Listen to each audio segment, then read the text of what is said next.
Hello, everyone. Thank you for joining us today for Women Wednesdays. So happy to be here with you. We've got a great conversation today. So super excited to share some new members of women, well, not new members, but working members, I guess you can say, with Women Wednesdays as well, too. First of all, I want to make sure that if you're joining us, that you're able to share your comments and questions with us.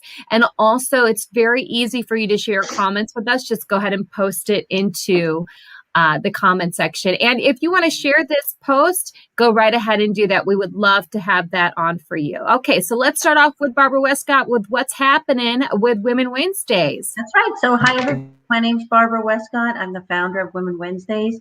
And a lot of people are, asking, what is Women Wednesdays? Right? What is it for? And Women Wednesdays is all about building a collaborative community of women, so that any woman that's on a mission, whether it's starting a business, starting an effort, working for a nonprofit, or just innovating in their workplace, that they have more chances of being successful by having the power of collaboration, the knowledge of other women, the help of other women. It's just all about women supporting women. And so we have a lot of programs to accomplish this. So take a moment to go to our website and see all the different programs and things that we offer. Consider becoming a member. We'd love to have you as a member and in our directory. But, Chrissy, if you can just go to the next slide, I just want to mention we have several programs, whether it's our speaker series, co-working, women's words internships. In fact, we're going to talk a little bit more about that because we've brought on 2 new program directors. And if Chrissy just wants to pop up that next slide, I'll let you see that we have just these wonderful women who are stepping the roles of being program directors for 2 of our really cool programs. So I'm going to start off with Olivia Alford. She's the new program coordinator for something called Women's Words. So Olivia, take it away and tell us a little bit about you and what you're doing with Women's Words. Good afternoon, ladies. As mentioned, I'm Olivia Alford, and I'm a content coordinator and writer for Best Version Media. So if you're familiar with Killearn Estates and North Bradfordville Neighbors magazines, those are the 2 that I currently coordinate and write for. And I'm also the administrative assistant at Capital Area Healthy Start Coalition. So I'm delighted to join you all as program coordinator for Women's Words here with Women Wednesdays, and excited to be a part of this network of phenomenal women. Our words as women, our words carry like so much weight, and some of us are better able to capture and influence with our words and expressions. So that's what this platform is for. So whether you're just beginning, you're intermediate, or an experienced writer, we want to share your words. And it's also a great way to practice and perfect your writing skills. So for more information on ways to submit your work, collaborate, increase the platform and the audience, and if you want to be a community spotlight, you can connect with me at oliviaalfordww@gmail.com, or you can go to the website in the members directory, and make sure you visit the Women's Words forum to read the new article that I posted yesterday called A Woman's Words, because I believe that will give you a bit of inspiration. Excellent. So yeah, definitely reach out if you're a writer, a beginning writer. Get connected with this forum. It's going to be awesome to hear the voices of women through their written word. And then, people are here right now for our speaker series, and this speaker series is really blossoming, and there's a lot of interest in it. And we're going to have someone that's really amazing take over as program coordinator to really help, spiff it up even further. So Rolanda Johnson is our new program coordinator for our speaker series. So Rolanda, let's introduce you. Tell us about you and your sweet little son right there. And tell us how you're doing with the speaker series. Thanks, Barbara. I'm Rolanda Johnson. Again, as Barbara has stated, I co-founded Work a few years ago, and it is an organization. Since the pandemic, we have kind of pivoted a little bit, as businesses have, to virtual. But we are an organization that focuses on the whole woman. So we are looking to help her to develop professionally and personally in every facet and every area of her life. I am truly excited to be with Women Wednesday once again, and now as the speaker series coordinator. here to help fulfill the need of so many women in our area. We have an amazing speaker series that's already started here, and I would love to be able to enhance that. If you have a passion, have a topic that you want to speak about, I'd love to connect with you, hear what you want to do, and get you on the schedule. I must let you know that there are only 3 dates left for this spring. So if you're looking to get on the schedule for this spring, we've got April 28th, May 5th, and May 12th. So please reach out to me about connecting, getting you signed on. If you have, if you're pitching an idea, if you need help coming up with resources, if you have a topic you're passionate about, please reach out. You can come on to www.womenwednesdays.com. You can connect with me directly. I love to share with you how we can get you in front of all these beautiful faces. Thanks for having me, Barbara. Oh, Rolanda, thank you so much. I'm so excited to have you as a part of this. So thank you both. And Verlonda will stay with us as long as she's able, but she's got a lot of duties right now. So Verlonda, Yes. you as long as you want, but when you're done, you just give the signal and you go All ahead. right. But okay, so next slide, Chrissy. So I want to mention, so we just talked about our new program coordinators. Well, we're also looking for volunteer program coordinators for some of our other programs.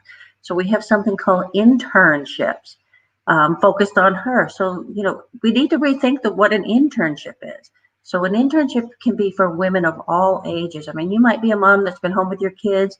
You're ready to get out into the workforce. You want to do an internship. Or you just maybe want to just get some experience doing something else, build your resume, whatever. So, or you might be starting out and you need an intern.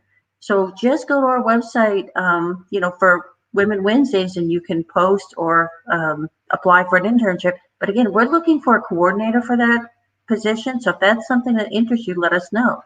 But we're also doing something called Going Places. And what Going Places is you see these networking events. Networking events can be whatever you want them to be. So this is an opportunity for women to create their own networking events and connect with the women in our community. So whether it's let's say like you want to have a picnic, or you want to, go to a lecture, or, have people over to your business for an event at your business, whatever it is. I mean, the sky's the limit on the type of opportunities, but we're just opening up. There's no reason you can't create your own networking event. And then, of course, we have co-walking. This is just a way to network while walking. So we've got a couple co-walking groups starting up. So, Christy, we'll go to the next slide. I'll just show you that one of the co-walking groups that's starting is Regina Farr. She's a personal trainer. And she's starting a co-walking group that's going to start next week on Tuesday at 10 in the morning. It's going to meet at Cascades Park. And you just show up at 10. You'll form a circle. They're meeting at the amphitheater.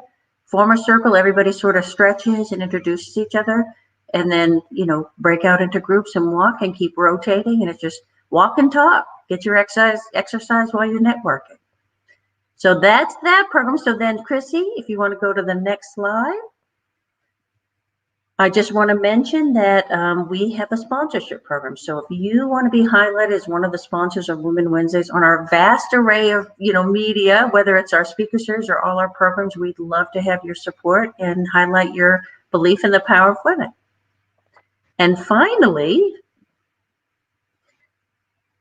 Chrissy will take us to today's speaker. So this is something near and dear to me. I have been struggling with some heart issues myself. And I'll talk a little bit more about that today, but I first want to hand it over to Colette, because she's someone that's really knowledgeable about the subject matter, and she's going to be working with us today to teach us about building a generation of Heartsavers. And she's a woman with several businesses on a mission to really start saving lives. So Colette, let's just let you take it away. Tell us about you. Tell us what you're here for today, and let's start learning. Well, thank you so much for having me, Barbara. It really is a pleasure to be here and just be a part of such an amazing group of women. And man, the things that you have planned for the future and what's happening with Women Wednesdays is just amazing. So I'm excited to be a part of it all. So today I really wanted to talk about our mission. I am a part of Florida Health Science Consulting. I'm the founder and CEO, as well as CPR Tally, and I'm a registered nurse. So I speak to this from experience, firsthand, kind of being on the healthcare side. And one of the things that we talked about and partnered with several other people in our community from the county level and the city level is to really create a community of Heartsavers in Leon County. And how great would it be that people are so willing to help someone who needs first aid or CPR, kind of all inclusive. And I think as a healthcare provider myself, we very quickly hear out in our community, people are very hesitant, more so now because of COVID. And when you associate CPR and the giving breaths aspect of it. But I really want to put some people at ease today. I hope to help build our community with these Heartsavers and our mission for 2021 alongside with Leon County EMS, and really indefinitely. It's not just this year, but we really want to focus on building our Heartsavers in our community, and specifically Leon County. So with that said, let me share with you how to make you feel confident and comfortable. So I have a friend with me here today. This is one of our mannequins of many that we practice with. And when we teach our CPR classes, obviously practicing is key, and it's vital to really understanding CPR and knowing how to do it right. And that's probably the most important thing that I want to really stress today is how do we do CPR and how do we do it right? What does it mean? So if you could go to the next slide, Chrissy, I want to share some key facts with you. And a lot of times you may have a personal story. And Barbara, I know that you have a personal connection with heart disease and other things that, dealing with the heart. But a lot of people don't realize we're very reactive. We're very busy. Our days are just full of things with work and life, and we're very reactive. And, I've been a CPR instructor for almost 30 years now.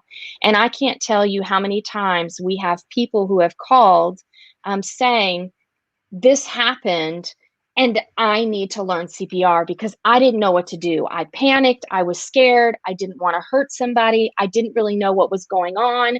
I remember some things, but I just called 911.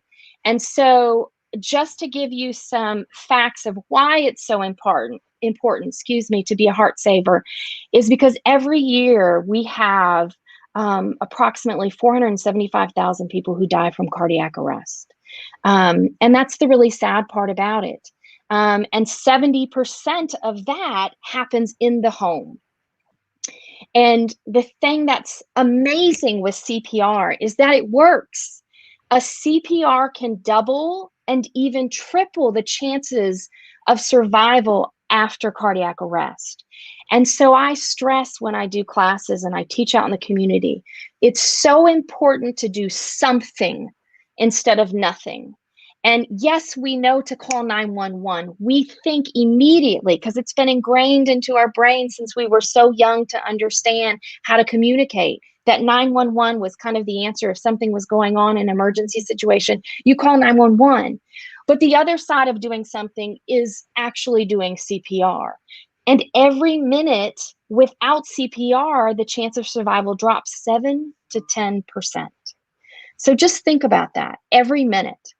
And it could take the ambulance getting on the scene anywhere between 5 to 8 minutes, depending on where they're stationed at. So if we think about that amount of time for advanced support to get on the scene, and you think about 7 to 10% for every single minute without CPR, it's like, wow, you have to do something. Save someone's life. It works. CPR buys time. So Chrissy, if you could go to the next slide. The chain of survival. Number one, recognizing cardiac arrest. And this goes back into doing something over nothing. There are many medical emergencies where someone may appear to be unresponsive. So we always want to start with shake and shout. Making sure, are you okay? Are you okay? Are they getting any type of response at all, from movement to any sounds to the chest rise, things like that.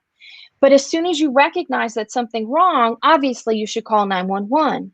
And the other part of it is looking for any type of signs of life. So we know to kind of check for a pulse. But I always say out in the community when I teach classes that if it's not something you do on a regular basis when it comes to checking for a pulse, it's very easy to second guess yourself. And you may say, well, I think there's one, I'm not sure. And so you're kind of scared to actually do something. But I always say to people, it's better to do something than nothing. Again, and you're going to keep hearing me say that today. It's better to start CPR because of the statistics that I just showed you, rather than to sit back and think, well, I don't think they do. I'm not sure. I don't know if it's a heart attack or a cardiac arrest. So if they did not need CPR, I can promise you from experience, they will let you know. So it goes back to, it is better to do something than nothing. Well, If an individual, sorry, I was going to ask you a quick question. You finish yes. that thought, then I'll answer you. No. Go ahead, Barbara. Ask me. Curious, can you kind of show people where are the best places to check for a pulse? I mean, I know you think of the wrist, or like, can you kind of show us where people should check for a pulse? Yes. So in CPR, the most accurate, the most effective way to check for a pulse is the carotid artery. Mm-hmm. So either side, it doesn't matter. You have an artery on either side. And yes, we have the radial pulse, right? So when we tend to exercise, we tend to kind of check our radial pulse most times on our wrist, but the carotid is the most accurate, the best to assess on checking a pulse. But again, it goes back to, if it's not something you do on a regular basis, and this is an emergency, and you add fear and or panic to the situation, these things that seem so easy right now as we're sitting here talking, are not so easy. And we find that very often. And so it's also about signs of life. So yes, you might not be sure about a pulse, but there's other things to look at. If someone's heart is not beating, their skin color would be blue, dusky gray, purplish. Here on the inside of the lip or the inside of the eyelid is an easy way to check to see, is there circulation? Because if the heart is not circulating correctly or at all, this is going to be that purplish, grayish, bluish color. Okay. The other thing we say, if you're not sure about the pulse, is any signs of movement at all. So we kind of know about the chest rise. Are they breathing or not? So is the chest rising or falling? But other things are things like something so small as just the twitching of fingers. If we see any movement on the fingers, that means blood flow is getting to those fingertips. It's not the heart, okay? So we talk about things like, even though they appear unresponsive, do you see any eye movement underneath the eyelids? What kind of skin color are we looking at here? Do we see any signs of movement of the fingers or even the toes? Those are kind of things that I say are all inclusive to signs of life or signs of circulation is what we say. Because that pulse check in our community is not as easy as it seems with us just sitting here casually, not panicking, or there's no emotion behind it. But when it's your loved one, it's very real. So we talk about those signs of life and recognizing, what do I need to do? Do they need CPR? That type of thing. And I was just thinking as you said that it wouldn't hurt to go ahead and practice feeling someone's pulse. Yes. Because you're right, it can be a little tricky. If you just practice it a little bit with your family members, it might make you more comfortable if you ever had to do it in an emergency. Absolutely. And that's a very good, point, is that you could kind of practice checking your own pulse or on someone else. And sometimes the pulse is very weak and thready. So again, you might be feeling in the right area, but you don't think you feel anything. And it still goes back to do something over nothing. It's better to do something than nothing, period, hands down, every time. Someone will let you know immediately if they didn't need CPR. And I'd rather them let me know than me wait back for the ambulance to come on the scene. So with CPR, after you've called 911, We want to make sure that when we perform CPR, we do it right. And the biggest thing is hands-only CPR. And this is actually a really fairly new concept that slowly has started to evolve and out into our community. And Chrissy, you can go to the next slide. And I want to say, you had a PDF about that, and I posted that on the Women Wednesdays group, and we'll share more so that people can see, because I had never heard of that, and that's really good. No, hands only. I just didn't know. I also want to share this question from Emily Fritz. Hey, Emily, how are you? Hi, Emily. Make sure if you are posting any comments or questions in the comment section, let us know you're watching, say hello and all of that as well too. Now, Emily says or asks, if a person gets nervous and forgets to check the signs of life, should she proceed with CPR anyway? Great question, Emily. And the answer is a solid, firm yes. It goes back to, and I will tell you from firsthand experience, out in the community, in a healthcare setting, there's lots of pieces, there's lots of moving pieces going on. And they will let you know, trust me, if you start pumping on somebody's chest and they don't need it, you're going to get sounds coming out of them, sometimes not so nice, or you're going to get movement. You're going to get some type of reaction from them if they did not need chest compressions. So absolutely, yes, hands down, do CPR, okay? And specifically hands-only CPR, because now that we've had this pandemic, and even pre-COVID, we had people who were hesitant to do any type of airway exchange, mouth to mouth with breaths, even prior to COVID. But now it is even more profound to do hands-only CPR. So what does that mean? It's literally just that, hands-only CPR, just using your hands, no airway, you're not giving breaths at all. And the science supports this. And this is what's really important. The science has supported and shown that CPR works just from compressions. There's enough oxygen on the red blood cells that if you circulate it right, it's enough. So we don't even have to worry about the airway and the breaths, which really gives a lot of reassurance to people if they ever are in a situation have to do CPR, to know that the only thing they have to remember is compressions. That's it. And they don't have to worry about numbers. How many am I supposed to do? How many breaths am I supposed to do? You do compressions only. But the key, and this is real, I really want to stress importance. If we're going to do hands-only CPR, which is compressions only, we really want to make sure that we make it count. So we want to do high quality compressions. And this is where there's a lot of hesitation, because it's two easy things you have to remember. It's push hard and it's push fast. And if I had to put some numbers associated to it, just to give you some perspective, push hard means at least 2 inches. So I'm going to bring my friend a little closer. So on our mannequins, we always want to be on the center of the chest.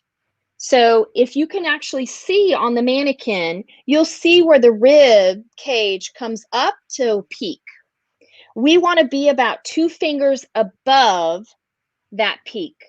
So we're really at the center of the chest, and you want to be on bone, not soft tissue.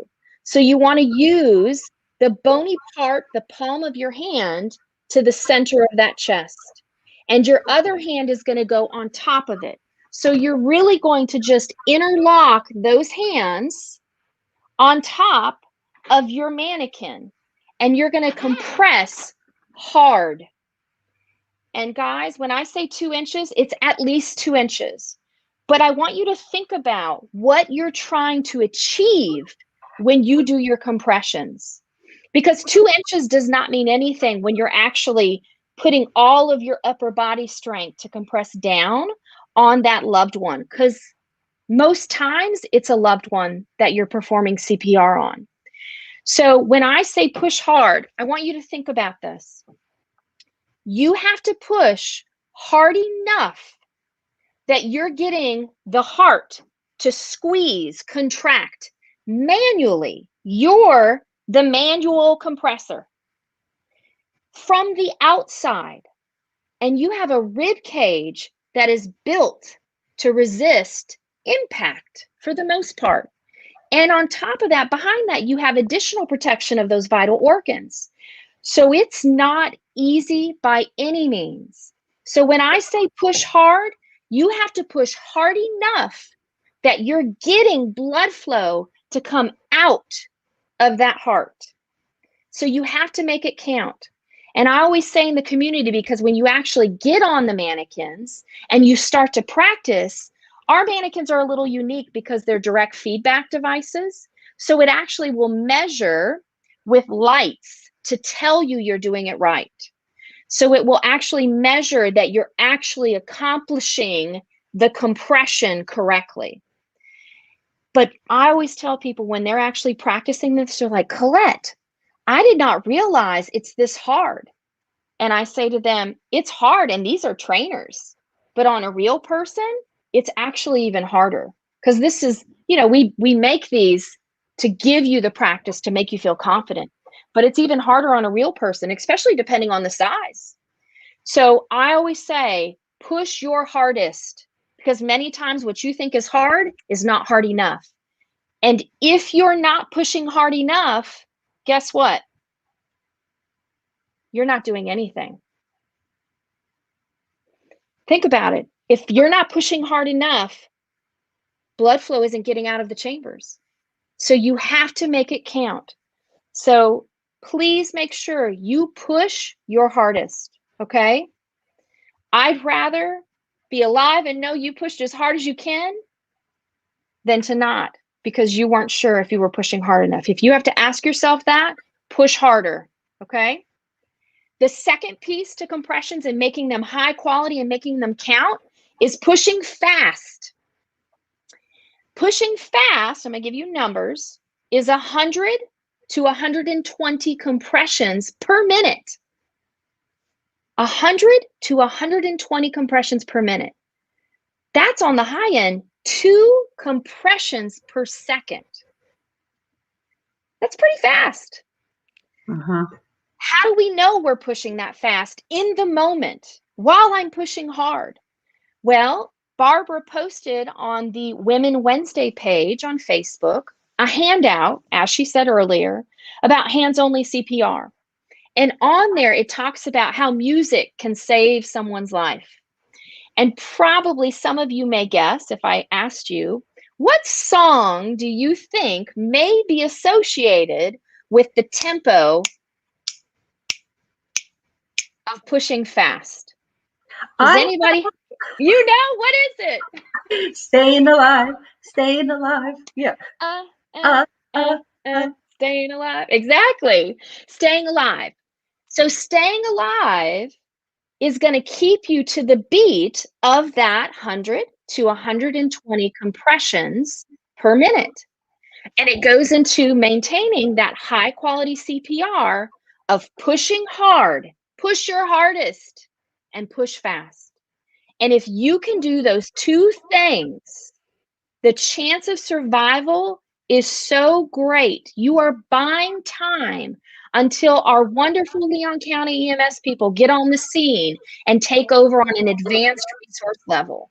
If you can buy the community time for that survival, that outcome to be great, we have built one person at a time, a community of Heartsavers in Leon County. So we are trying, COVID, it's made it a bit challenging. But every year, some of you may be familiar with this, Leon County EMS does a huge event of Press the Chest, where you get a take-home mannequin. And in the event, we actually do hands-only CPR. We're not sure if it's going to be held this year. It's hopefully tentatively planned for June 19th. There's some discussion about maybe doing it outside. We'll see. But it's just to piggyback off of our mission here at Health Science Consulting and CPR Tally to build that community of heart savers, lifesavers in the end. So hopefully I'll have more information on, what we can do to kind of meet this mission for 2021 and thereafter. But I will definitely let people know. But of course, you can always sign up for a CPR class with us as well. We do them often. We are always about new parents and providing CPR to those new parents for free. You just call us and we will get you in a class, because at the end of the day, lives are the most important thing and the most valuable. And if we can have any part in making a difference, that's what we're here for. So thank you for giving me this platform. And if anybody has questions, feel free to ask. Well, I have a few questions, and of course, you guys, Olivia and Chrissy, if you have questions too. But I want to make sure that we get that PDF that you have, or any other information, or how people can reach you. So let's share that information. Chrissy can put it on the screen. But then also, I want you to tell us a little bit, before I ask questions, about your businesses that you're doing. So the CPR Tally and the Health Science Consulting. Yes, so we're kind of twofold. We are an S corporation of Florida Health Science Consulting. And I created this business about 5 years ago. October will be 5 years. And we work hand in hand with the universities, and specifically pre-medical students, to really make them stronger candidates for graduate school, whether that's medical school, PA school, nursing school, PT, you name it, in any healthcare division. And we run a program that is very similar to clinical medical assisting. And we funnel them through a program. We place them out into our community in a externship component. So all of the skills that they learn in our classroom, in our lab, we then put them out into the community to work as a clinical medical assistant, and then they sit for their national certification exam. That's one facet of our program. And then the other part of us is the obvious, and why I'm here today with CPR Tally. We provide CPR classes on a community level, but also a healthcare level. So we teach CPR and first aid, but we also teach basic life support, advanced cardiovascular life support, and pediatric advanced life support for our healthcare workers as well. Many people may not realize, but healthcare workers have to maintain their certification every 2 years, whether it's with us or some other entity, but it's just to keep them up on the scope of the new practices, to get them to practice, to kind of refresh on some key things. And of course, on the mannequins, things like that, we bring them in every 2 years. And we do OSHA, bloodborne pathogens. So we go out into the workplace and provide certain scenarios, mocks too, as it pertains to emergency type of situations, things like that. Wow, that's really comprehensive. So I have a few questions. Well, first is a comment, and that is the whole statistic about it's probably going to be someone that's going to need CPR. It could easily be someone in your family, in your household. Yeah, and I think absolutely that really brings it home, But then one of the questions I had is, if you're giving, what would be some of the reasons that people would end up in that situation other than heart disease? So like I have some heart disease, so that could definitely lead to me. But is it drowning? Is it injury? Like what would be some of the other scenarios that you would find yourself in this situation to give CPR? Barbara, there's not a mold. There's not a perfect fit. And you may be familiar with cases where we've seen athletes go into cardiac arrest. We've seen, our elderly, young adults. We've seen children. Now, with children, sometimes it's a little bit different. In peds, we see more respiratory causes that led to cardiac arrest, right?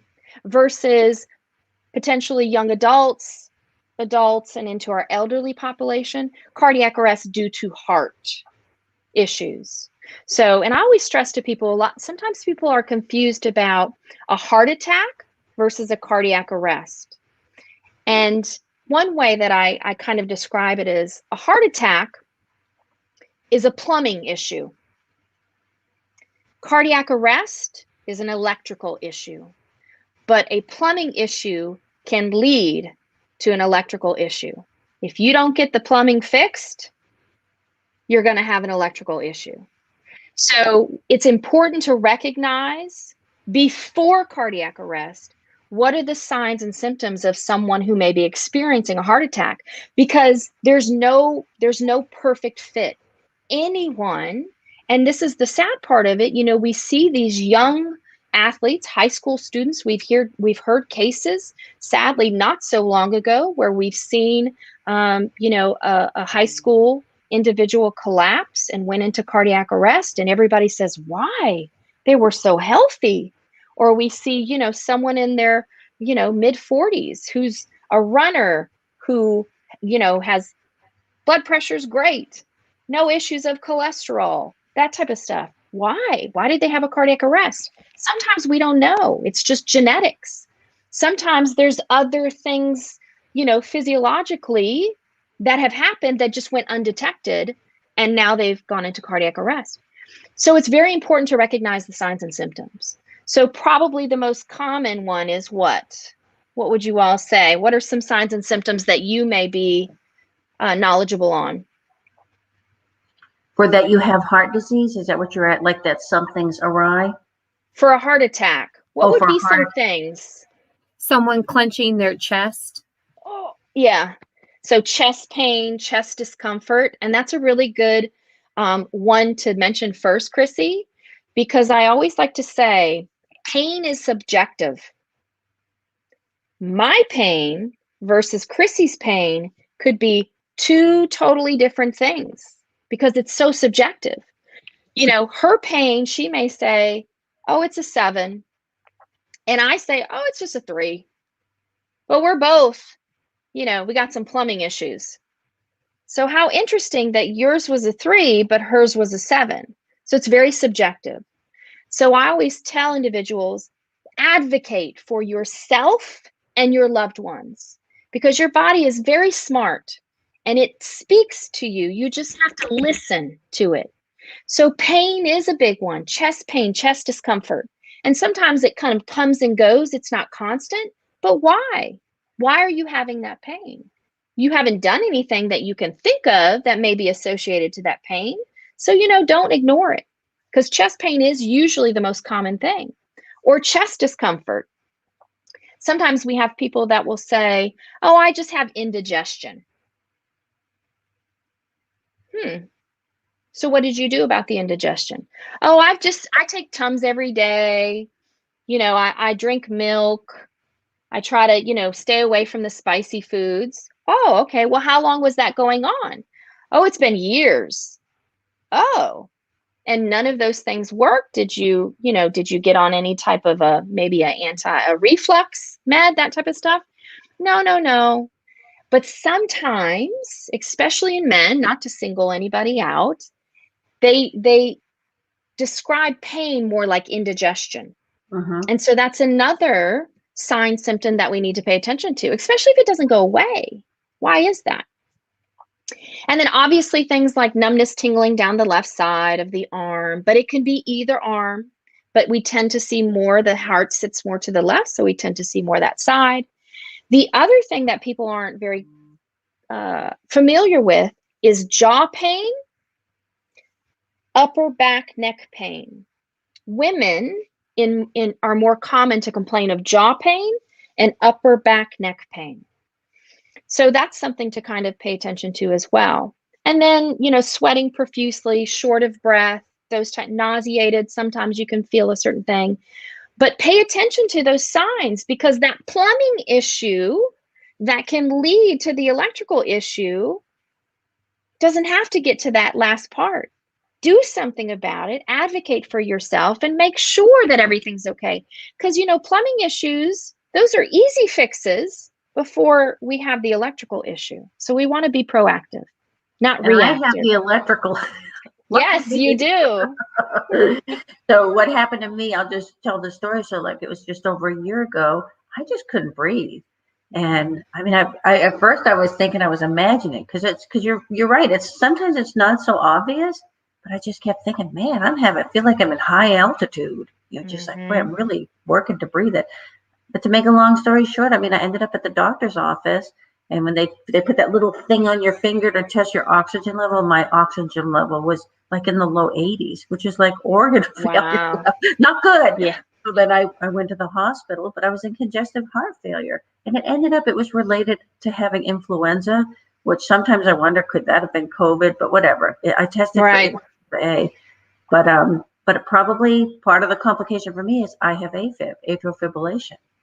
And so to me, I feel like, I'm one of those people. It's probably a really good idea for my family to have, this kind of knowledge. I might be the one that needs the CPR. But I mean, I certainly want to know it for family members because we have a history of this sort of, atrial fibrillation in our family. But I think a lot of people have different types of issues with their heart. Absolutely. So, and I'm getting, now I forget what it's called. I'm getting something to work on. Ablation. Yeah, I'm getting an ablation soon. So hopefully that will take care of it for me. But I think a lot of people have one issue or another. Yeah. And you said it in one of your posts.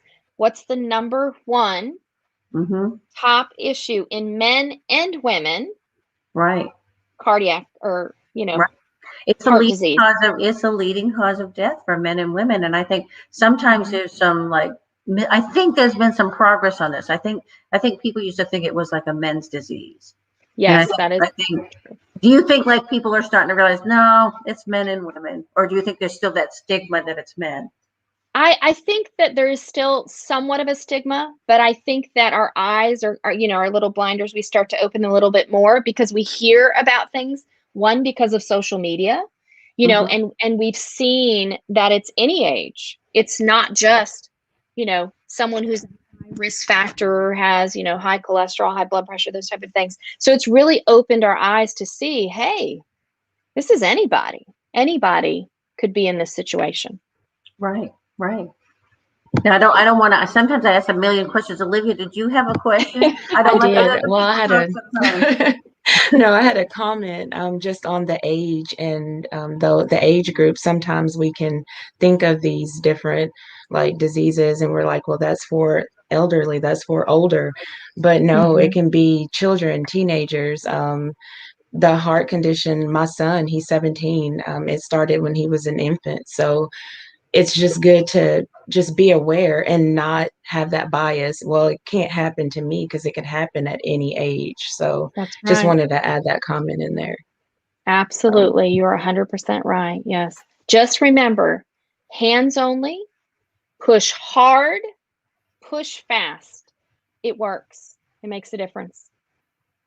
So we had a comment regarding, employers offering these CPR classes. And thankfully in my career, I've been able to have the CPR training for work. But what about making it required, for places of employment?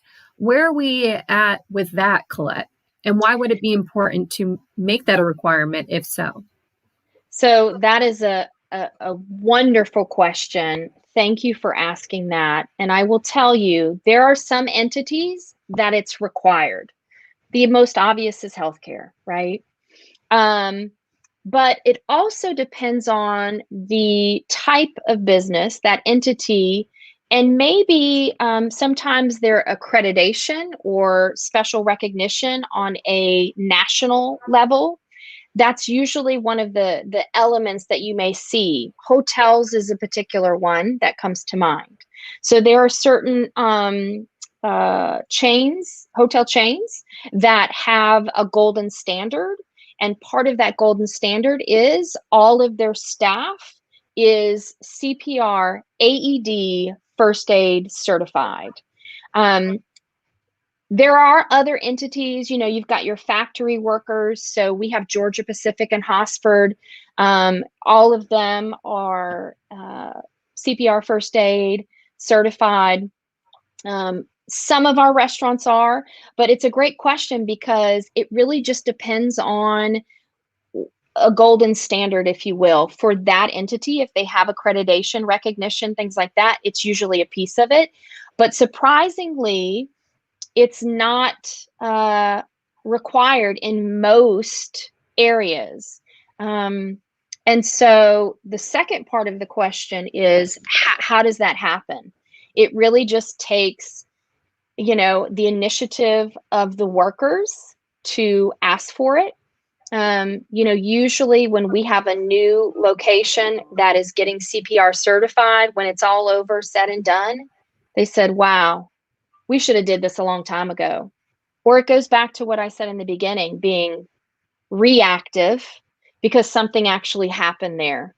Or, the owner has now been diagnosed, or maybe they've had, some type of surgery that now it puts them at a very high risk, things like that. And they realize they want to be surrounded by individuals who know how to do CPR just in case, it has to be done on them. Well, I'm curious. So let's say you've had CPR training in the older style, like a different style of doing the 5, then the 2 breaths, that sort of thing. Like, is one preferred over the other, or is it a matter of what you're comfortable with? So I will say in the community, not healthcare, because we have, so many resources. In the community, we are really stressing the hands-only CPR. It has been shown to be as effective as the conventional CPR, period. So you're just more likely to save more lives if you just do the hands-only, just because more people are willing to do it. They can understand it, learn it. So that's the way to go then. Focus on one thing, compressions, push hard, push fast, and it's high quality. So it's all about doing it right. But if that's the only thing you have to remember, the likelihood of you being effective at it is just as good as the conventional CPR. It's a fact. They've done the research. The science supports it. We're an American Heart Training Facility, American Red Cross, ASHE, across the board. They've all seen the cases and the scenarios to support the hands-only CPR. So I imagine that there are some people watching right now and they're wondering, wow, am I susceptible to heart disease, to cardiac arrest? What are some tall tale signs that you may be, if not in the immediate future, but in the future, susceptible to heart problems and heart conditions? So family history is probably one of the one of the easiest ways to kind of think, to be proactive. That's the key, right? Be proactive for your health, advocate for your health. Family history is a big one because genetics, unfortunately, it is what it is. So if you have, your parents, your grandparents, siblings, don't forget about your siblings. If there's a history there of high blood pressure, high cholesterol, obesity, sometimes you're just predisposed in other facets that you don't even know about, which it goes back to get your annual checkups with your primary physician. Just because you feel good, just because you look good, doesn't mean you are good. So it's important to get in front of a medical professional and get your blood pressure taken. Get an EKG if you're at a certain age bracket. Get your blood work done so that you're proactive before something happens. So family history, I would say, is the biggest piece. And then, just prevention, exercise, eat healthy, just take care of your body. You've only got one, so take care of it. And I know, for me, I know I'm a little bit chubby. I do know that. But I exercise. I kind of walk. I think we're all feeling a little chubby these days. It's COVID. What are we gonna do? But I feel like I eat pretty healthy and I exercise, all those things. But I still ended up, I'd say the symptoms for me was, having some shortness of breath, kind of have that tightening in my chest, like maybe going up into my neck, things like that, or, it just, I think it's a good thing to pay attention if you're going upstairs and you're really like, whoo, taking it out of you and your chest feels tight. So that was what happened to me. And I want to point out, we have one of our amazing paramedics, Captain Suarez, is actually on live with us, and he said it. Hi, Captain. So forgive me, diabetes is a leading risk factor for both heart attack and stroke. So thank you, Steve. I appreciate that. And I'm happy to see you on here. Excellent. Excellent. Yes. Well, this has been, do either Chrissy or Olivia, do you have any other comments or questions or anything? You good? And so Colette, is there anything else you wanted to add before we close out today? The only thing I'm going to say is, again, do something. Don't sit back. Do CPR. Steve said it again. When in doubt, do CPR. It's better to do something over nothing. Be proactive and take CPR. Learn CPR. On Women Wednesday, there's a post about hands only. Take a look at it. It's very simple. Anybody can do compressions. So think about it and what you're trying to accomplish when you're doing those hands-only compressions.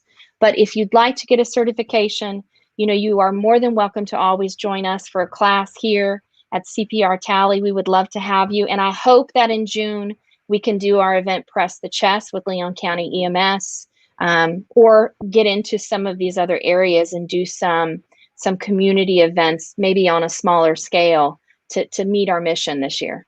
That would be great. And I just want to also just quickly ask, you've taken something that you're passionate about and knowledgeable about, and you've created a business out of that. Not just one business, but businesses. Yes, absolutely. Exactly. This is my niche. This is what I'm passionate about. And it's so rewarding because at the end of the day, I hear stories of when they had to use it and the outcome was exactly what it should be. They saved a life. And so when did you create your businesses? Which was the first one that you created, and when did this happen? They were really simultaneously, but October of 2016 is when I started the business.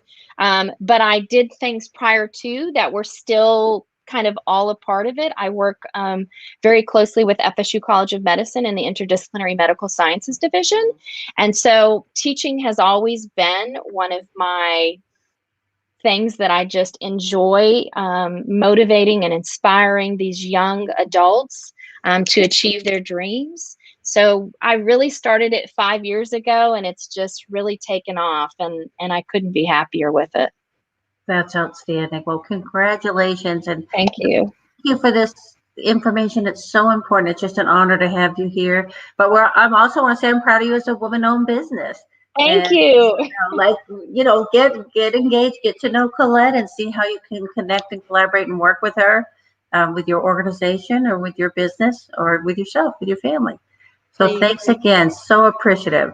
So yeah, so Chrissy, I think you're going to pop up a little bit of information we're going to talk about next week. So this is going to be a great conversation. So if you don't know Kimberly Moore, she's the Vice President at Workforce Development at TCC, Workforce Innovation. And she's just a really neat lady and an incredible leader. And she's going to be talking to us about the leadership journey, and not just the easy parts of it, the hard parts, the challenges, but just so we can all sort of learn from her experience. I mean, she just won an award as a leader, an international award. So she's someone that really has a wealth of information, and we're so fortunate to have her. So she'll be with us next week. But then after that, we will be having some more interesting conversations. So on April 7th, we're going to be talking about single mothers. What are some things we should know about a single mother? Some of the challenges or things we should just know that, that experience. And then the following week, it's going to be talking about rejuvenating your workforce by hiring people with disabilities. So, and again, these women here with Future Pathways, they're, women-owned businesses as well, doing really great work. So we're so proud of what they're all doing. So, stay tuned. We've got some interesting conversations that are going to be coming forward. And so I think that brings us to the end of our show. I just want to say again, if you want to be a member of Women Wednesdays, we would love to have you be a part of our thing. If you want to get further engaged by becoming a program coordinator like Olivia has done, or get involved like Chrissy has, we would just love that. So visit womenwednesdays.com. And thanks again, and just have a great week, and we'll see you next week. Bye, everyone. Bye, guys. Thank you. It's been a pleasure.